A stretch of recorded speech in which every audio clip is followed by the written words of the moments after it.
Hi everyone, it's Tanaya, running for Congress.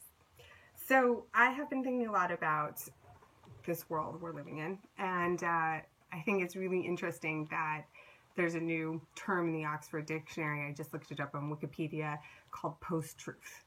And it's this idea of post-truth politics, where it's not about policies, it's not about even reality, it's about emotion. And I think all of us who are progressives are feeling in this post-truth era, right, where we post something on Facebook, whatever, and then the conservative friend posts something and we post, Snopes, that's not true. And then they tell us, well, Snopes can't be trusted. There's no trust in our media. The media can't be trusted. That's a message that has been really hammered home by Trump himself and his surrogates. And for years, really, this idea of the liberal media can't be trusted. So we can't trust any information. And so there is no truth.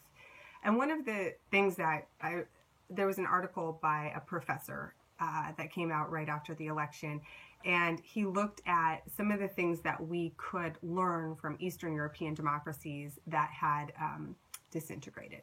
And one of the elements of it was that when there's no facts, there's no freedom. There's a loss of our freedoms when there's no truth any longer.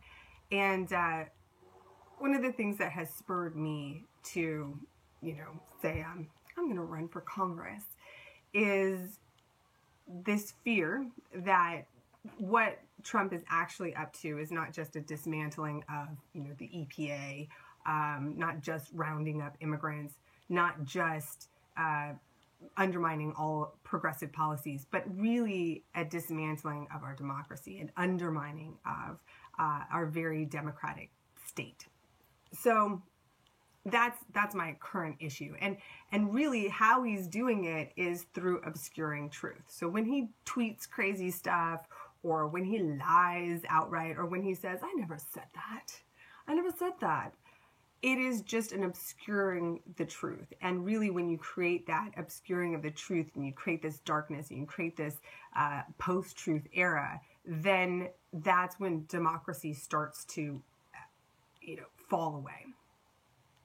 So I have my platform for my campaign. One of the really strong elements, most important elements, is radical transparency. So that would look like a couple different things. One, if I ever had a meeting with a lobbyist as your congressperson, I have a meeting with a lobbyist, it's filmed. So I put up my camera, we put it on YouTube. Anything that a lobbyist has to say to me as an elected representative, they have to say to you as a constituent directly. And I think that's really important because lobbyists have been able to help obscure the truth. One of the reasons why there is climate deniers is because there has been a lot of money pumped into political campaigns in order to deny this idea of science and the warming or the changing of our climate. So all meetings with lobbyists are filmed and put on YouTube so that you can all see them. And the second thing, and my dear friends and supporters many of them have told me I'm crazy, but I am going to take a documentary crew with me when I go to Washington, and we're going to just film everything. One of the things that I think has to happen if Trump is going to have Trump TV, and he is going to have a white supremacist propagandist as his chief advisor, there was already a lot of propaganda with Fox. We thought Fox News was propaganda. We haven't seen nothing yet.